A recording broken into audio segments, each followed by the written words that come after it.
Bet the board. What do you mean you don't bet? I mean, I don't bet. You know, I don't gamble. I don't. I never have, and I never will. Yeah, right. I'll bet you $20 I can get you gambling before the end of the day. You owe me 15 grand, pal. Pay him.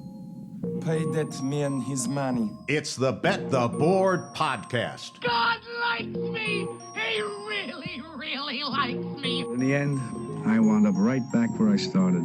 I could still pick winners, and I could still make money for all kinds of people back home. And why mess up a good thing? Here's Payne Insider and Todd Furman. Welcome into the Bet the Board podcast, part of the Wondery Podcast Network. NFL Week 17, Monday Night Football edition. A couple of announcements on the horizon, but yet another great weekend of the National Football League that doesn't disappoint. A ton of close games, and more importantly, a best bet gets to the window with relative ease. I am your host, Todd Furman, joined as always by my esteemed colleague and co-host, the one, the only Payne Insider. A very happy and healthy New Year to you, my good friend, despite trying to play Scrooge and squelch the New Year's plans from all of our younger listeners that were intent on going out there spending gobs of money on overpriced bottles around the country. How goes it? Happy New Year, buddy. Thank you, my friend. Everything is good around these parts, and we obviously have the biggest game in Monday Night Football all season, and arguably over the last 25 years when you look at records to get to, but some announcements and housekeeping we should probably share with our listenership on the new calendar year. Go for it. So we are taking Bet the Board to yet another level. You guys have been some of the best listeners out there through and through since the podcast started way back in 2014. It's afforded us some opportunities to do different things to give back to you, the loyal listeners in the community. So beginning later this week, we'll be migrating our podcast over to be part of the Wondery Podcast Network, part of Amazon, hopefully bigger and better things above and beyond all of that. But the reason we share with you guys, for those folks listening on Apple Music, Stitcher, Spotify, YouTube, some of the bigger podcast platforms, nothing is really going to change. But for those folks who've grown accustomed to subscribing to the RSS feed on SoundCloud and taking advantage of some of the other avenues, wanted to put that on your radar that you will have to switch things over to make sure that it is a seamless listening transition. Want to make it as easy as possible for you, especially with big games on the horizon with Week 18 and, of course, the NFL playoffs. Did I leave anything out there, Payne? No, perfectly said. We're excited about the transition, and we just wanted to get you guys ready for that tiny adjustment. So if you don't have Apple, you don't have Spotify, you don't listen on YouTube, you don't listen on Amazon Music, all of those will be the preferred listening platforms from here on out. So just giving you a little heads up and time to make those adjustments before the playoffs get here for the NFL. And as always, for those folks that follow Payne on Twitter, at Payne Insider, I'm Todd Furman. You can follow me there in the podcast, at Bet the Board Pod. We'll continue to share that through social media as well, should you happen to forget any of these details. But we're excited about it. We know you guys will enjoy it, and trust me, the podcast, the depth of content, and everything that you guys have come to expect from us will not change going forward. And for the Monday shows, it's the good, the bad, and the ugly. It's normally injuries. It's look-ahead lines. And, of course, a Monday Night Football breakdown. But given the unique nature of the schedule, look-ahead lines, hell, we're throwing those to the curb. Absolutely irrelevant with all the different playoff scenarios. Injuries, we'll see who's out there and available, but we'll cover more of that leading up to the games later in the week. And, of course, a deep dive for the Bills and Bengals. Payne, I want to be glass half full. New Year's resolution, you tell me I'm negative from time to time, so we're starting with the good today. What stood out to you during Week 17 thus far? Well, you're going to do the heavy lifting here for this part of the podcast, but I think we start with the obvious right at the top with Daboll and Kafka. That was, to me, this isn't just about Week 17. I think it's about the overarching season. You know, just I like what those guys are. I like what they're doing, right? Smart, savvy football minds. They're demanding, but they're direct and they know how to handle players, and players, I think, appreciate the honesty, most of them. But to me, when you just look at the entire season, what's so impressive is what they got out of this roster. I mean, it's one of the worst in the entire league. And when you think about that talent level and the improvements in the player development and some of those guys out there, it was wild to see. You had to encounter a ton of injuries, the schedule not being nearly as easy as we projected at the onset of the season, And I think Brian Daboll should probably be your coach of the year. It's not going to happen, but that's who that should be. And then specific to Sunday, right? It's just serious game day steam on the Colts plus 6.5 and 6.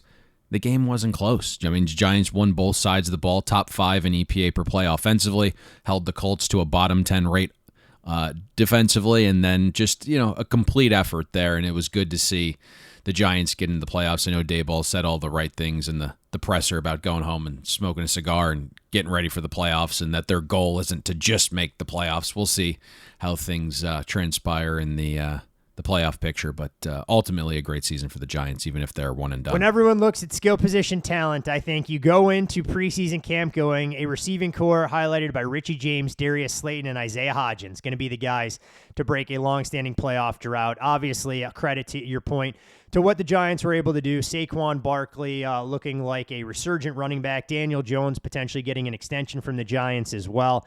And clearly things looking up for a team that overachieved this season. You mentioned Brian Daboll for Coach of the Year. Going to be very interesting when some of those odds are reopened. I mean, Nick Sirianni was the heavy favorite a few short weeks ago. Suddenly without Jalen Hurts, that doesn't appear to be a lock by any stretch of the imagination. We've seen Kyle Shanahan's number shortened substantially given what he's done with a third-string quarterback. But I think Brian Daboll is going to get a lot of grassroots momentum now as we go into Week 18. So going to be a fascinating market to try and pay attention to.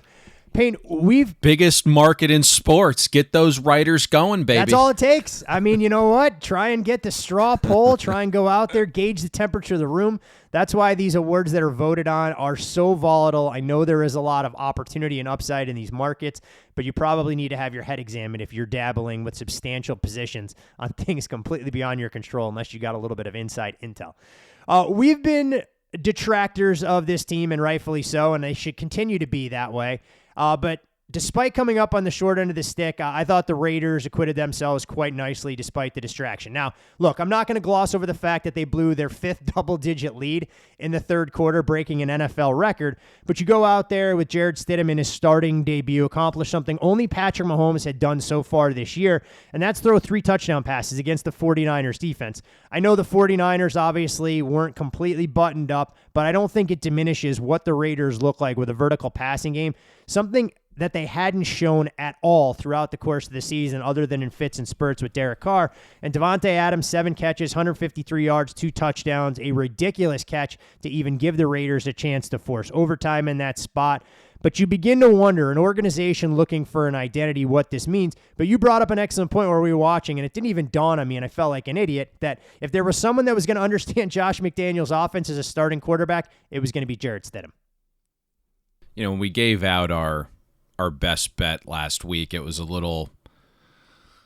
wasn't the ordinary variety, but there was some games that we liked that we hadn't quite gotten to yet that we thought the guys that I speak with would be hitting before the podcast could potentially release. And one of those, obviously, we discussed was, the Raiders not closing 10. And we saw about an hour after the podcast released that went down to as low as 9. But then you did get some public game day money pushing it back to 10 at a couple spots on the 49ers. I think to your point here, Josh McDaniels has his guy. And the one thing that we outlined in saying, hey, the Raiders at 10 probably made a lot of sense was we didn't believe the downgrade was 4.5, 5 points, especially having the guy that knows McDaniels' offensive system better than any quarterback in that Raiders room. Now, I think the other thing here that's very clear is McDaniels knows that he needs to make this transition look clean.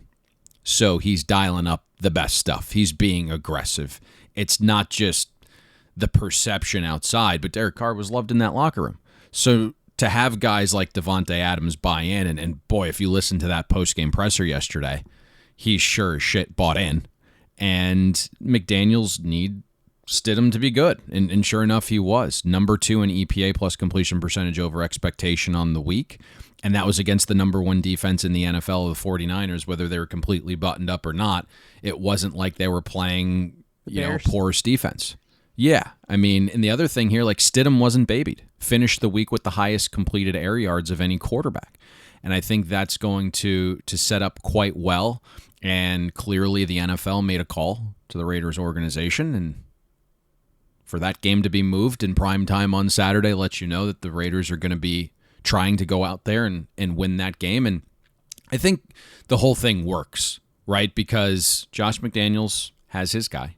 And the one thing that we talked about in not loving the Adams move is we didn't think the Raiders were a piece away. And you start to look at what that roster is going to be next year, the year after. Ownership group isn't the wealthiest, and so if you can get Carr off your books and have a cheap option like Stidham that knows this system extremely well and can run it even to the level of Derek Carr, even if it's just flat production offensively, now you don't have to gut the entire roster. And so getting that off the books makes a world of sense, and Stidham performed admirably, and now all of a sudden he gets a Chiefs defense that's struggling a little bit. So I know we avoid hot take questions and all that, and you get pissed off when I ask. I mean, do you think the Raiders at this point go into 2023 with the expectation that Jarrett Stidham will be their guy, or do you think they're active looking at free agents to try and create a little competition, whether it's a veteran or McDaniels truly believes that this is the guy that can take them the next level to bridge the gap, like you mentioned, knowing the salary cap constraints?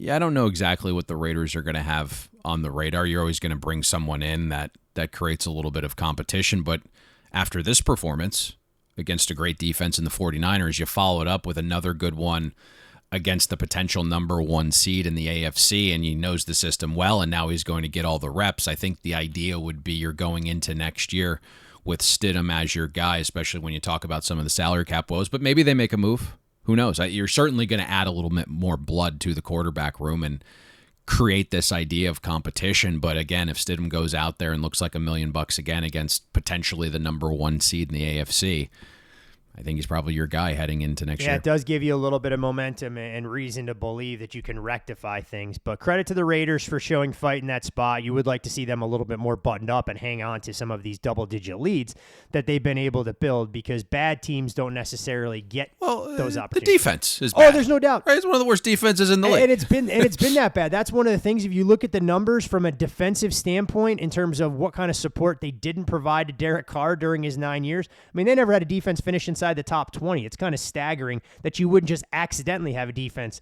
finish in the top half of the league. But either way, the Raiders obviously go into Week 18 with Jarrett Stidham a chance to put another line on his resume in terms of his case to be made for the starting quarterback job. One quarterback who does... Well, they're not like advanced stats, right? The one thing that we did see in terms of like graphics going throughout the internet when Carr was effectively benched was, since Derek Carr took over as the Raiders quarterback, the defense allowed the most points per game in the league and created the fewest takeaways in the league. So this has been going on for a long time now. It hasn't mattered who the head coach is. The defense has just been downright dreadful. Yeah, 100%. I mean, the only other quarterback that's had to deal with that much adversity for a much shorter period of time from a defensive standpoint is Justin Herbert, when you look through some of the numbers there and how a defense has let down a quarterback. So a quarterback that has a resume that obviously doesn't need any additional line items added to it secured his team's playoff berth. The Tampa Bay Buccaneers refuse to do things the easy way. They erase an early 14-0 deficit.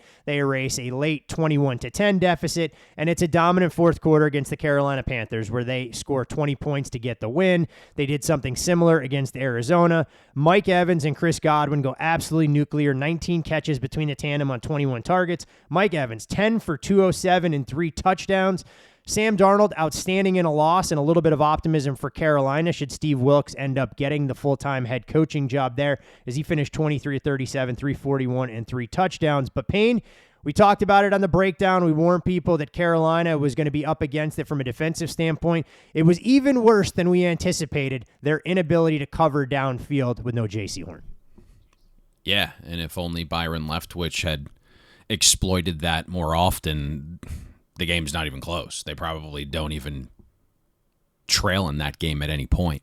But you saw even through the first half, the first down runs were averaging less than 3 yards. The first down passes were averaging nearly 10 yards. And yet Byron Leftwich continued to incessantly run on early downs. Just something that we outlined, hey, if Tampa Bay takes the right approach here, they're going to be wildly successful, and that ended up being the case.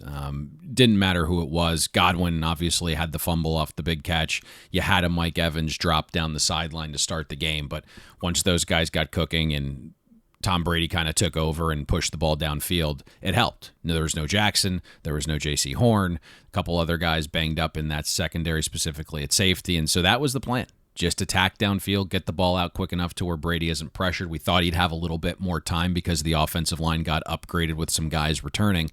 And ultimately, that's how it unfolded. The Pittsburgh Steelers moved to 8-8 on the season, and in a ridiculous turn of fates, a couple of things fall their right way, may find themselves in the postseason, something that we never imagined was possible. Back-to-back game-winning drives for the Steelers from Kenny Pickett against the Raiders on Saturday night in frigid temperatures. He replicates that feat on the road, finding Najee Harris in the end zone. But not only was it back-to-back game-winning drives, you saw the Steelers string together back-to-back 80-yard drives to even get themselves in a spot. Najee Harris, 24 touches, 123 yards, and the game-winning touchdown catch. Mike Tomlin's game management leaves a lot to be desired. We've been overly critical of what he's done in the past, but Payne, if you'd have told me in the middle of November that this Steelers team would have a chance to get into the playoffs in Week 18, I'd have had you drug tested because you were absolutely bananas. What's so interesting here is we've kind of highlighted over the last month, 6 weeks, breaking down a lot of Pittsburgh games. They came out of the bye, and the offense started doing things a little bit better. They became more efficient. The defense continued to show some signs of improvement with TJ Watt back, but specific to this game, the Steelers' offense was efficient, probably should have had far more points. They really stopped themselves, and ultimately that's the conundrum we have in our mind with the Steelers is that metrically they're trending up, but you still have a good motivator, a coach that players want to play for, clearly, but not always the most buttoned up in certain situations, don't always do the smartest things. I mean, again, that opening drive for Pittsburgh in a game with a total at 34.5 is so big, but you're first and goal from the 2, you get the false start. You end up settling for a field goal. There was a couple times where you're at the cusp of the green zone, you're in the green zone, and you're just not doing things efficiently on offense with a lot of second and long runs or first and second down runs. And, you're putting Pickett in third and medium situations and just wasn't able to get himself out of those to where you could put points on the board. You had the field goal that clanged off the post, but the game wasn't nearly as close as the scoreboard indicated. I thought Pickett did a good job pushing the ball downfield, finished with the 5th highest completed air yards of any quarterback in Week 17. Pickett had 3 big-time throws, 0 turnover-worthy plays. Steelers' O-line, too, give them credit. That was a unit that we thought was going to be horrific coming into the season, and they've exceeded expectations by a long mile. And then yesterday, right, dominated in the trenches. We talked about how good the Ravens' run defense had been since acquiring Roquan Smith, number 1 in schedule-adjusted run defense. And then you had Harris and Warren just go out there and was, a fantastic 1-2 punch. Great push created in the ground game from Pittsburgh's O-line, and they only allowed a 20% pressure rate on Pickett as well, allowed just 6 pressures on 29 dropbacks. I kind of joked with a few Steelers fans yesterday. I said, if making the playoffs meant that you had to consider retaining Matt Canada as the offensive coordinator, knowing that you were going to be one and done in the postseason, is that something you would entertain? They all resoundingly told me no. They'd rather miss the playoffs if it meant they could get a new OC. So found that rather entertaining to say the least. Obviously, Kenny Pickett still learning on the job, a very conservative offense. He's made the plays, though, when they need him most. And I'm sure the Steelers wondering right now how they let Zach Wilson march down the field not once but twice earlier this year against the New York Jets. Otherwise, they would be in even better position to try and secure passage into the postseason. The last thing that I wanted to highlight in the good department, and I think it's a perfect segue into the bad because of how their opponent played as well. The Seattle Seahawks defense, Payne, had been much maligned. We talked about how this unit had been trending poorly, starting to look a lot more like the team we anticipated they would be coming into the year. But they did the job yesterday. They completely bottled up the Jets. They held them to less than 300 yards of offense, kept them to just 4.2 yards per play. Jets go 4 of 13 on third down, average 4.1 yards per pass compared to 4.4 yards per carry. And while the Jets offense isn't exactly a juggernaut, we knew Mike White was fighting through some broken ribs. Seattle answered the bell and never let the Jets off the deck. Yeah, Mike White clearly wasn't totally healthy there, and he finished the week QB 29 out of 30 so far in EPA plus completion percentage over expectation against a defense that was certainly downtrending. I thought what we saw there was a complete buy-in, right? We talked about how the 12th man would be a real factor because Seattle was playing for a ton. It wasn't just the Pete revenge game. It wasn't just the Geno revenge game, but they have the playoffs on their mind. They're still in the mix. A couple things have to go their way, but that was a game that they were going to be up for sure. And Seattle's defense played better than expectation. We didn't think the Jets' ground game could fully expose Seattle's run defensive woes, and sure enough, just a 35% rushing success rate on the ground for the Jets. And then through the air, Seattle was third in EPA per dropback allowed. Listen, like Mike White is an upgrade over Wilson and Flacco, but I think we did a good job trying to get people to pump the brakes, right? Mike White isn't the second coming, right? If you go to the bar and see a 3 and a 4 next to each other, it doesn't make the 6 you see on the way to the bathroom a 10. That's not true. It depends how many beers you've had. That's effectively like the story of Zach Wilson, Joe Flacco, and Mike White in that order. And so it was an interesting game. It was a great game to handicap because the matchup certainly favored the Jets. The price certainly favored Seattle. And there was definitely a difference of opinion between sharp guys on that game. Can I ask one follow-up question there? Feel like you're going to be a smartass. Go ahead. Between Joe Flacco and Zach Wilson, who's the 3 and who's the 4? Yeah, I said in that order. So I think Zach Wilson's the 3 at this point, and Joe Flacco's certainly the 4. It's a good point. Zach Wilson and elite have never been put into the same sentence. At least Joe Flacco had that opportunity. Has a Super Bowl. First 15 minutes. He does indeed have a Super Bowl, and something that they can never take away from him. With the good, though, obviously, comes the bad, and we may as well stay in the same division. The Miami Dolphins now mired in a 5-game losing streak.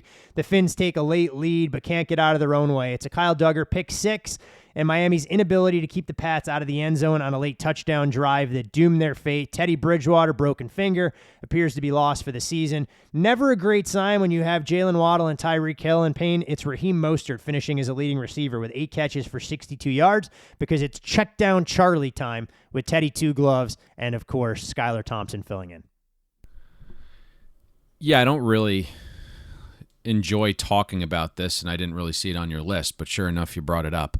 They exceeded expectation, right? They covered the 3 despite giving up a pick 6. So the read on Miami plus 3 being the side was 100% accurate. They were up 14-7 late, and then all of a sudden all hell breaks loose within about a 3-minute stretch. You're giving up a field goal and then throwing a pick 6, and Teddy Bridgewater's hand is completely screwed at this point. And then all of a sudden, you're looking at the current market in Week 18 where, at 1 point overnight, the Dolphins are -4, and this morning they're a 2-point favorite. So it all indications would point towards Skylar Thompson unless somehow, even though nothing has been reported of such, Tua wakes up and says, hey, I'm fine. I don't know what the protocol here is. It just feels like it's vastly different for Miami compared to the rest of the league, right? Mitch Morse is returning tonight after 6 concussions. No one's talking about it. I agree with you. But because the Tua situation happens in a primetime, high-profile game against Buffalo initially, and then it reoccurs in a primetime game against the Bengals, and then it reoccurs again in a standalone spot on Christmas Day against the Packers. Suddenly, it's just viewed completely different than any other player. And so here's the situation, and this is honestly one of the most ridiculous futures that we've ever had to endure, going over 8.5, and now looking down the barrel of a 0-6 to end the season because of a lot of bullshit. And I know our listeners didn't get it, but it was quite impactful yesterday as well because we have the Patriots to miss the playoffs, which losing 4 of 5 down the stretch and the vibe that was internally happening from New England, that looked perfect. And then all of a sudden, these two futures now have a lot of work in Week 18, 2 great bets, but a lot of negative variance here that has these both pending. I think you used the right word, optics, in terms of the way that situation is viewed. Fair or foul, differently than some of the other players and organizations around the league, given the prominent placement of when those injuries occurred. Obviously, an injury that contributed to a flat spot. I don't even know if that's the right way to describe what we saw from Philadelphia yesterday.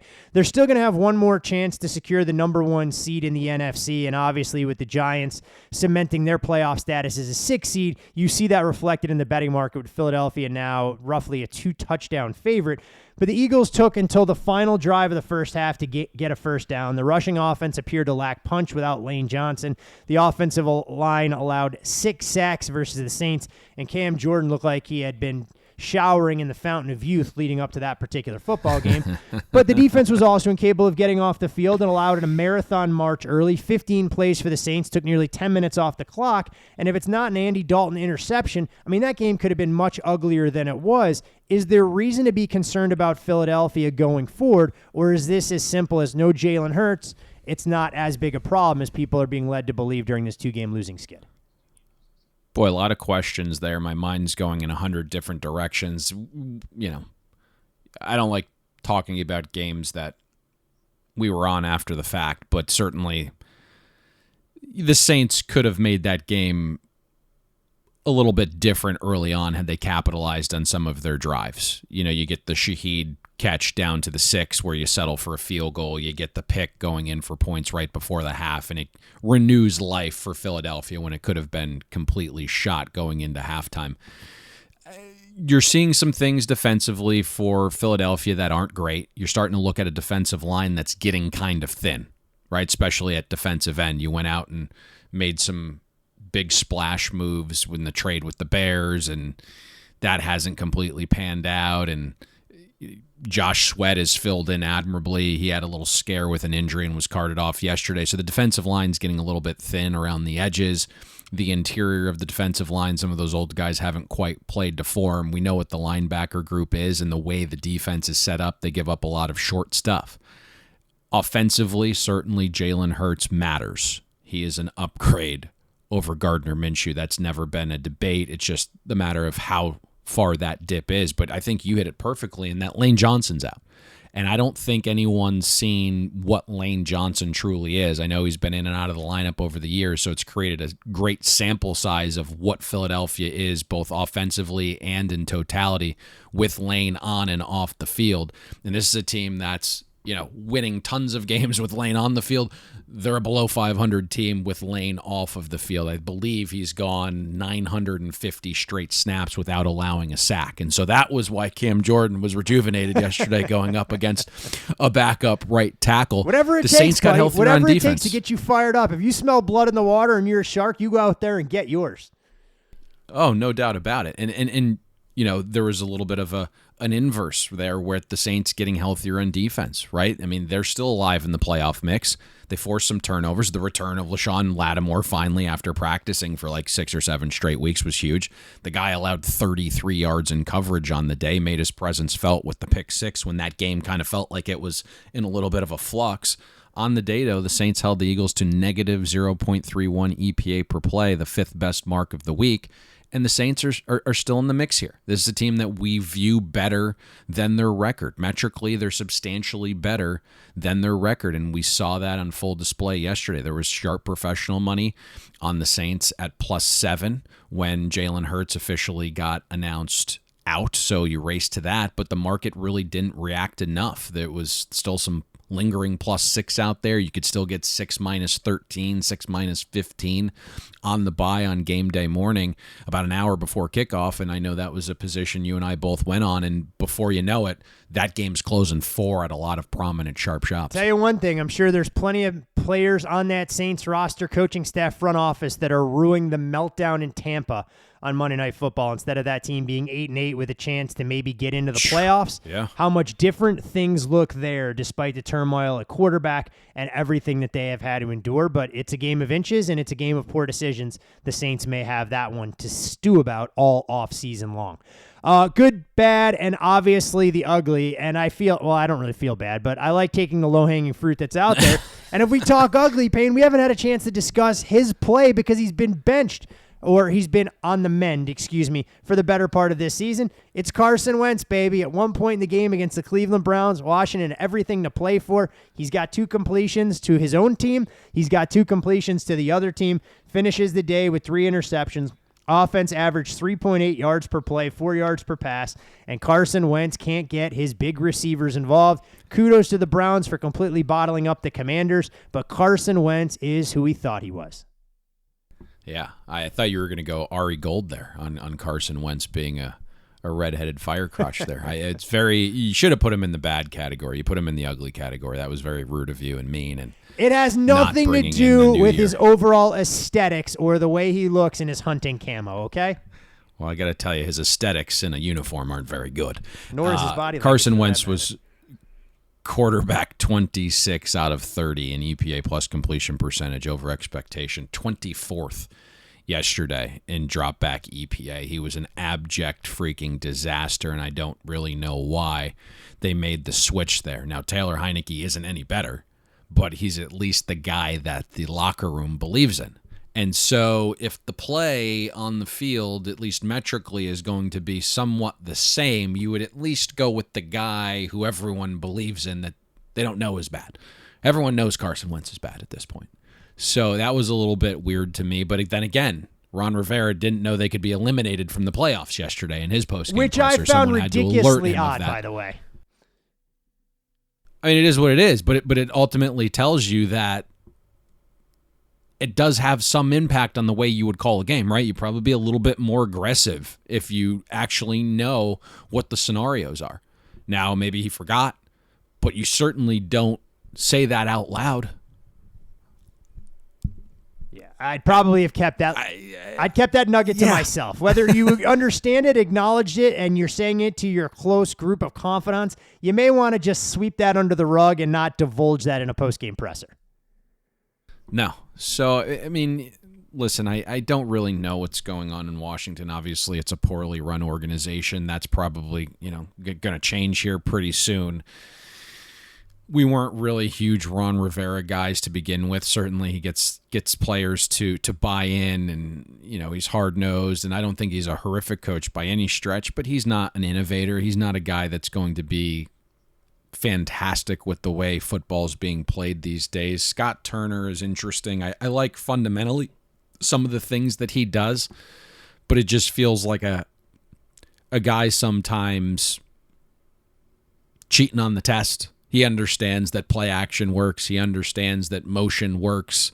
He understands all of these concepts, and maybe it's just because they don't have a quarterback, but within those concepts, he doesn't really do things right within them, right? It's like, hey, we're going to run a lot of play action. That's great. And then he throws behind the line of scrimmage, which is like one of the least efficient ways ever to use play action. We're going to use a lot of motion, but it's in a different variety and manner. And just some of the things just don't completely mesh there. And ultimately that's Washington's undoing down the stretch. Very disappointing because they were on a little bit of a roll there. And then defensively, right, suffered some injuries. Cam Curl was out. St. Juice was out. Those were guys that were largely responsible for that upgrade with their pass defense and in the secondary, and they weren't available. And we saw Deshaun Watson come alive a little bit in that game, specifically towards the latter part. And then Amari Cooper finally had a good game on the road this year. Yeah, pretty wild. And we'll see, obviously, what Deshaun Watson can do with a full offseason working with the Cleveland Browns, if he can look more like the quarterback the Browns thought they were getting than the man that appears to be a shell of himself so far this season. The last thing, Payne, that I had marked down, and I don't think it's worth belaboring this point, it's a team that we've broken down a variety of their games. We feel like regression comes over 60-minute sample sizes. You get 4 good outings, you get regression, and that's why their point differential for the year is what it is. But the Minnesota Vikings, ball security, a major problem, and on some level, it almost felt like they gift-wrapped a lot of the success that the Green Bay Packers were able to have. I know the scoreline suggested that this was completely one-sided action, but for anyone who watched this football game, it was as much self-inflicted from the purple as anything else. Yeah, that was a wild game. One that I just didn't have a great feel on. I came in early in the week liking the Packers, and then something felt kind of weird there, and then a lot of the sharp guys I liked were grabbing the hooks on Minnesota, and there was a battle on the total, and just a weird game across the board there. But you saw a little bit of a difference of opinion on the side, saw a little bit of a difference of opinion on the total. But to your point, I really thought the guys who went under 49.5, kind of bucking that initial move, had the right side on that total. The first 17 points come on 27 total yards. You get the pick 6 for Green Bay. You get the 105-yard kickoff return for Green Bay. And to your point, the offensive performance wasn't nearly as good as the scoreboard indicated. And then all of a sudden you get this lull in the third quarter with no points, and then just poof, poof, poof. And I think the biggest ugly factor for me in this game is Kevin O'Connell. Like, what are you doing? There is a situation there where your season can go completely awry having guys play in a game that's all but over and is effectively meaningless at that point. I mean, you're down 4 scores. I think in the fourth quarter, you're down, what's the score? 41-3, and with a third-string center and a backup guard, you still have your starters out there. Like, a way to turn a shit day into a catastrophe is getting your quarterback injured when you're down 38 in the fourth quarter. Like, what are you doing, Kevin O'Connell? Take the starters out. I thought that was the most ridiculous thing I had saw all week. I mean, I just couldn't comprehend it. Yeah, there comes a point where you have to wave the white flag, live to fight another day, and obviously Minnesota isn't determining the merits or success of this football season based on a Week 17 matchup against the Green Bay Packers. But if you're going into the postseason with Kirk Cousins being shelved for the offensive line injuries that you mentioned, obviously a bad day gets much, much worse. I get not wanting to necessarily concede defeat, but somewhere along the way, you have to know down 38 points, you're not producing a 30-plus point comeback against the division rival, with Green Bay having everything to play for in that particular spot. So anything else, by the way, in the good, the bad, and the ugly department that you felt was worth highlighting before we get into the big game breakdown in tonight's contest? Just kind of sticking in that game, we can do it quickly. I think Jair Alexander deserves some kudos. Talked his shit before the game, backed it up, removed half the field. Justin Jefferson had 1 catch on 5 targets. Jair Alexander allowed 1 catch, I believe, and then he followed up his shit talking before the game with the performance on the field, and then had a great interview after the game. So I think we have to give Jair Alexander his kudos, as well as we kind of just transition away from this Packers-Vikings game. I'll say one thing. NFL players and athletes in general are obviously wired differently. You have to have a short memory. The confidence has to reign supreme. But when it comes to wide receivers and defensive backs, I mean, those guys are just cut from a different cloth in terms of what they'll say pregame, what they'll say postgame, and to a lot of their credit for the elite guys out there, how they go about backing it up. It's always been one of those things that's boggled my mind.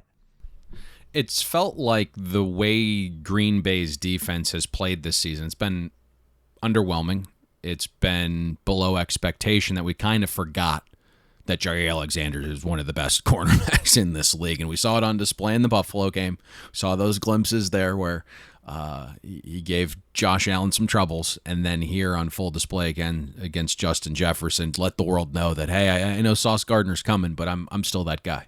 And the Green Bay Packers, everything to play for and then some now, as more than a field goal favorite, a consensus 4.5-point chalk, hosting the Detroit Lions. Of course, as we record here on a Monday morning, not quite sure what time that game will be played, but always interesting storylines to follow. Speaking of following, you can follow Payne on Twitter, @PayneInsider. I'm Todd Furman. You can follow me there. Most importantly, as always, follow the podcast @BetTheBoardPod for all sorts of updates, analysis, and everything else that you've come to expect from us. And if you haven't already done so, encourage you guys, even this late in the season, sign up for the Bet the Board podcast newsletter. Some great information there, things you may have missed during the week. Of course, a prop bet every week, and this week was an absolute rocking chair for those folks that just went there, signed up. You get that right in your inbox well in advance of game day to be able to get down at some of the good numbers that are out there. All right, Payne. Tonight in the jungle, the Buffalo Bills and the Cincinnati Bengals, and this number on a Monday morning starting to leak out a little bit. The Bills now out to a 1.5-point favorite in some shops. There's a 2 out there. There's a 1. Total pretty consistent in that 49.5 to 50 range, and it'll become the first ever meeting between Josh Allen and Joe Burrow. The Bills with 12 wins and the Bengals with 11 have a combined 23 wins this season. Why is that relevant? Well, it's tied for the most ever entering a Monday Night Football matchup. You have to go back to 1997 when Denver played San Francisco. John Elway against Steve Young, so rarefied air in that regard. When you look at Josh Allen and Joe Burrow, most combined passing touchdowns by any opposing quarterbacks entering a Monday Night Football game ever. Playoff scenarios, the Bills with a win would be guaranteed no worse than the 2 seed, can clinch a 1 seed by winning out or by going 1-1 and the Chiefs losing in Week 18. Meanwhile, for the Bengals, they can clinch the AFC North in Week 17 with this win, knowing that the Ravens have already lost. They can clinch a 1 seed in the AFC with 2 wins and a Kansas City Chiefs loss on Week 18. I provide all of that to ask you the overarching question as the football guru that you are. Are you more interested to watch the Buffalo Bills offense go up against Lou Anarumo's Cincinnati Bengals defense, or are you more interested to watch Joe Burrow see what he can do with his talented cast of skill position players against the Buffalo defense that may or may not be down one of its key cogs? Well, fortunately, our TV is going to allow us to see both sides of the match. Yeah, that's why I just want to ask where you want to start with. I didn't say we were going to completely ignore the other side of the ball or force you to change the channel. Let's start with the former. I think what's really interesting about this game is the price is right. I mean, okay, this Bob is. Barker. I've tried making some tweaks and looking at trending metrics to try to get the numbers right. I just feel really good about where this is priced within the market, although, to your point, saw a little bit of Bills money come in slightly this morning. It's now opening up the teaser window on Cincinnati if that's your thing.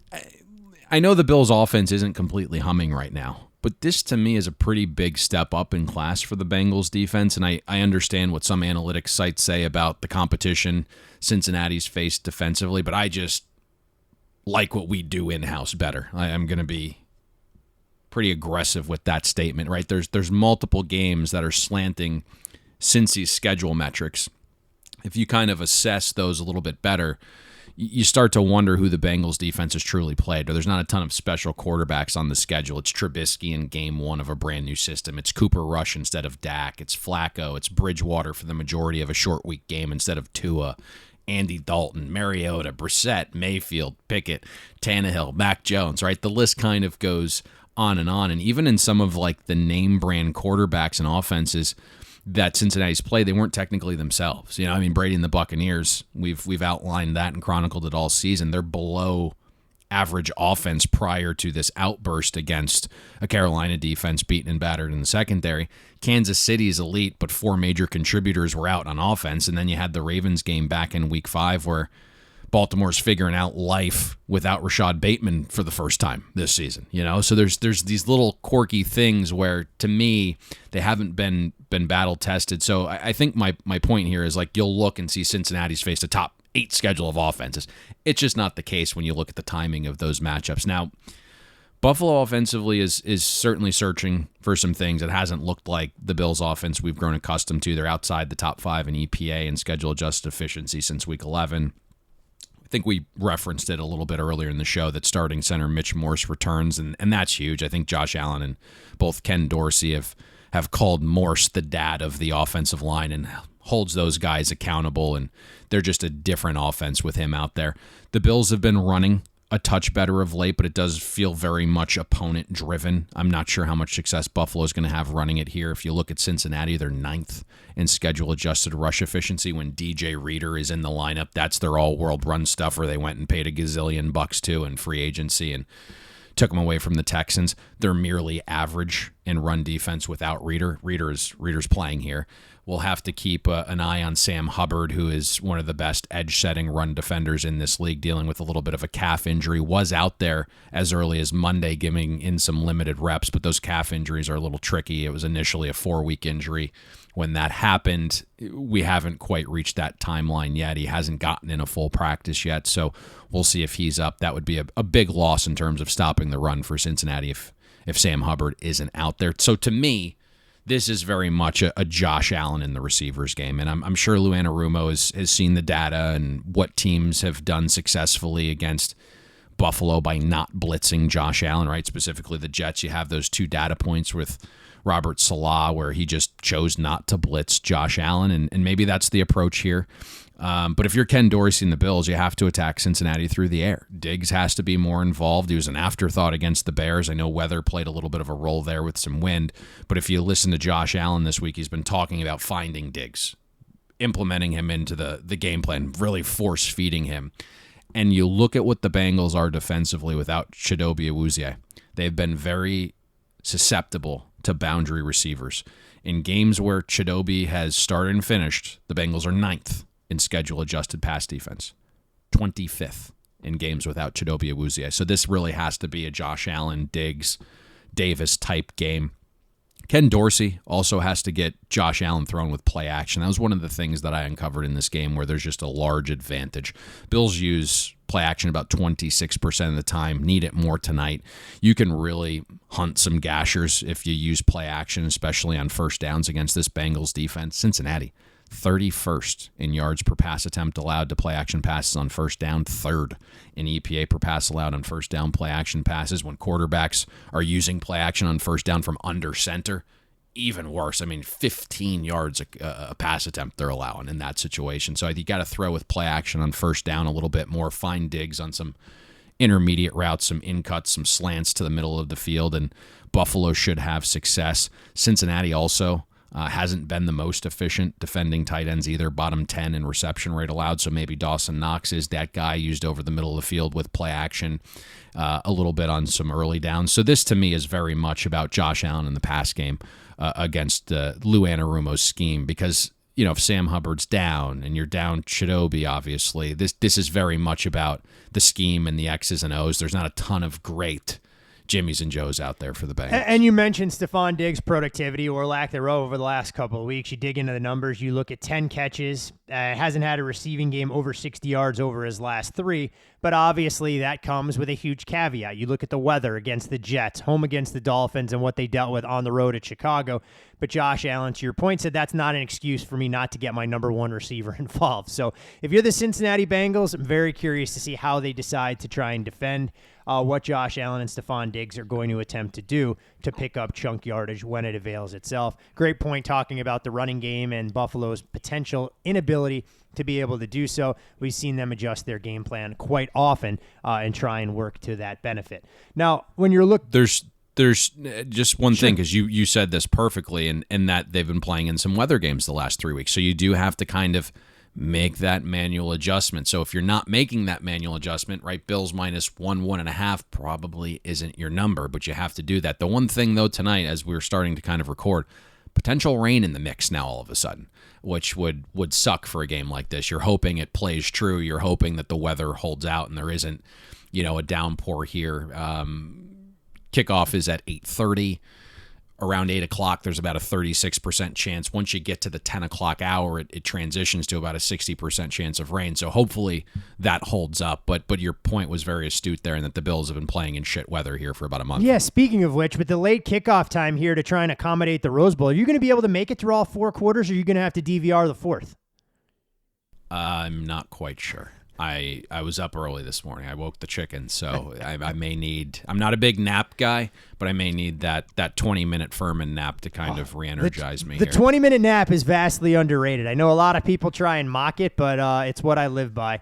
It's what got me through college back in the day, and it's what I ascribe to now, waking up at the crack of dawn out here on the West Coast, working in the business we do. Penn State now -1, by the way. Little 4-point move there for our listeners. Yeah, well, I mean, closing line value, that becomes the easy part of what we do for our listeners. It's let's get this thing across the finish line the way we're going. And you mentioned some of the other college games. Obviously, Mississippi State out to 4 as we record this morning, and starting to see a little bit of money on the green wave. It'll be interesting to monitor that up to kickoff. Knowing Caleb Williams' status, we'll see how that plays out there. On the other side of the ball between the Bills and Bengals, Jordan Poyer is the player that I referenced at the top. His health, limited participation all this week. We saw the Bills take the cautious approach to Tre'Davious White. Obviously, it's a team that wants to have their full complement of defenders when the games mean even more than tonight's contest. Well, they're 11-0 this season with Poyer playing. They've won 15 straight regular season games with him in the lineup. It's the longest active winning streak by any NFL player right now. But the key for the Bills in this spot is going to be about generating pressure, whether it's Ed Oliver up the middle, whether it's Gregory Rousseau coming off of the edge. There should be opportunities against the Bengals offensive line that had dealt with a ton of continuity, had been extremely fortunate for the majority of the season, but things are going to be reshuffled here with obviously Nole Collins, who's lost for the season. The speculation that it was going to be Adeniji filling that spot, but through practice this week, it was more Isaiah Prince, Buffalo's defense against the Bengals offense.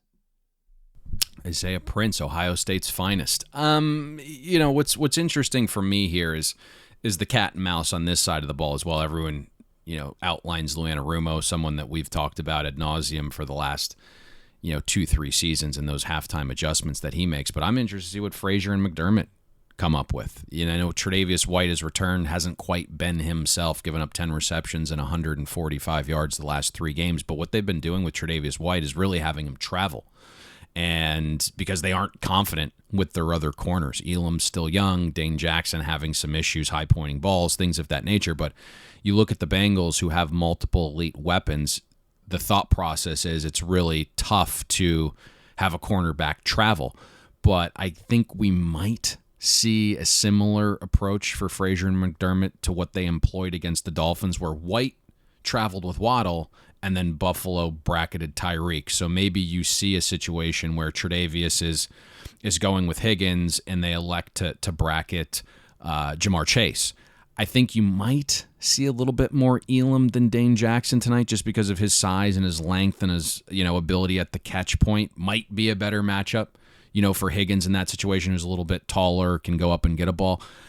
As for Burrow and the offense, I think we've seen them be a little bit more adaptable this season, right? They're throwing quicker, they're throwing shorter. Burrow has the second fastest release time, only behind Tom Brady since week 9. If you look at Burrow, he's only been sacked on 3.5% of dropbacks, so that could negate the Bills' ability to get pressure here. You referenced La'el Collins, obviously. Perceptually, it's a big loss. You would obviously want him out there, but he's been terrible this year. I mean, he's graded out 72nd among qualifying tackles.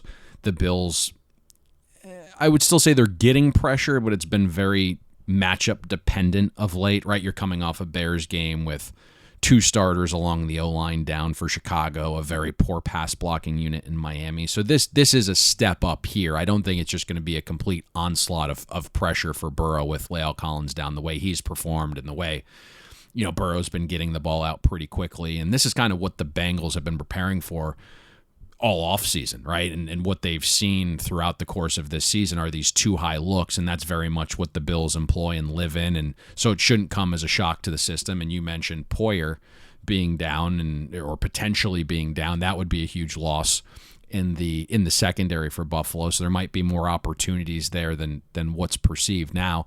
The Bengals have to have some balance tonight. I think that's important. We've kind of been talking about Buffalo's run defense and how wonky it's been, where Buffalo's a little bit undersized along the D-line, so they do a very good job, right, shooting gaps and penetrating and creating negative plays. So you're going to look at a unit that's number 1 and rushing yards allowed before first contact, number 1 in stuff rate. But they tackle so poorly that they give up gashers. They're dead last in tackling this season. So maybe there's a little bit more success on the ground for Cincinnati than just what you see on the surface metrically. I think why Buffalo is favored in this game, obviously, and you talked about it a little bit with, you probably want to upgrade their offense a touch based upon the weather that they've played in. And also why we've seen a touch of Buffalo money this morning. I mean, it's not really much to speak of, but it's a touch. And you hate to kind of pick and choose, your start dates for trending metrics, but you kind of view it with your own eyes, and then you want to confirm that your eyes aren't telling you lies here. But you look at the last 3 weeks, this Bengals offense hasn't really been great, right? I mean, it's 14th in EPA per play the last 3 games, and there's these lulls, right? I mean, it's a very bad start against a Browns defense that isn't very good. And then, it's not a good start against a Buccaneers defense. And even when you start to hang some points in the second half, it's very much a ton of short fields. Your yards per play are just a shade over 4 during that scoring spree in the second half against Tampa. And then, the horrific second half against New England. So the offense for Cincinnati isn't completely in form right now for whatever reason. Yeah, some concerns there for sure. Now, the Bengals offense could be buoyed by the return of Hayden Hurst. They're optimistic about his status there and how he can help give them another weapon. But so many fascinating storylines to watch. We know what's at stake as both these teams will try and lay claim to a number 1 seed in the AFC, regardless of who comes out victorious. 2 teams that are going to have a lot to say about who's playing for the Lombardi Trophy in Glendale in the middle of February. Anything else in terms of this game that you're curious to watch? I mean, I know you come in with a coaching nugget, special teams nugget. I just want to make sure that you have the opportunity to include that in the handicap here. That's it for me. This is a game that if I were to play it, it'd probably be the Bengals and a teaser leg now that you can use a 6 and get above the 3 and the 7. It's one of those weird games where I'll just, be completely honest. You're starting to see some 50s in the market at some of the sharper shops. We've talked about how the Bengals secondary has been a shell of itself, and if Poyer's out for Buffalo, and Tre'Davious White not being up to snuff yet with his return from the knee injury, and Elam kind of being still wet behind the ears, and Dane Jackson having some issues at the catch point of balls, like you could see how this game gets a little nutty, right? But our model doesn't get to 50, so we're in the process of processing on this total still, and haven't really gotten there yet. And again, you can kind of see how this game could get squirrely, but that's kind of where we're at on this game. I don't have anything on it yet. I can tell you, I spoke to Billy this morning, and he's been loaded on some digs over props, and maybe that's one we'll explore here. But nothing really for me on this game. I'm just really looking forward to watching it. So a nap may be in my future, and I don't really love naps. Coffee and naps. Weakness is what that depicts in my mind. So, any thoughts from your end there, Todd? No, I mean, we'll see what we got and kind of go from there. That's the way I kind of approach it. Beauty. So, anything else? No, not that I can truly think of in that regard. I want to thank, as always, all of our loyal listeners for tuning in, and make sure for those folks out there not listening on Apple Podcasts, Spotify, Stitcher, YouTube, or some of the bigger platforms out there, that they make sure they're ready for a slight migration. As we said, the content remains unchanged, just a little bit of changing on the outside in the packaging of the show to allow us to kind of take things to the next level. So wanted to try and do that. If you have any questions, obviously tweet at us. Let us know. We can walk you through some of that process. Anything else that we should include?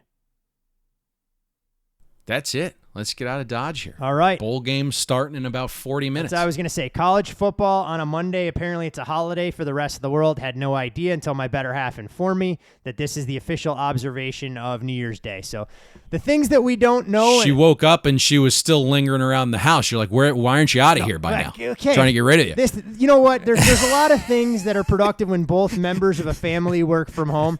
We don't cross paths a ton during the day. I come in the office, close the door, and get down to basics. She pretty much patrols the entire downstairs to come and go as she sees fit. But want to remind you guys, follow Payne on Twitter, @PayneInsider. I'm Todd Furman. You can follow me there. Most importantly, follow the podcast at Bet the Board. Best of luck with all of your Bills, Bengals investments. And for those folks who listen to the College Football Podcast regularly, with that Penn State +3 ticket in hand, hopefully we'll see all of you at the window. Thanks for listening to Bet the Board. You can catch Todd and Payne every Monday, Wednesday, and Thursday during football season, breaking down the biggest NFL and college football games. And to make sure you don't miss any free best bets, subscribe to Bet the Board on iTunes, Google Play, Spotify, or wherever you listen to podcasts.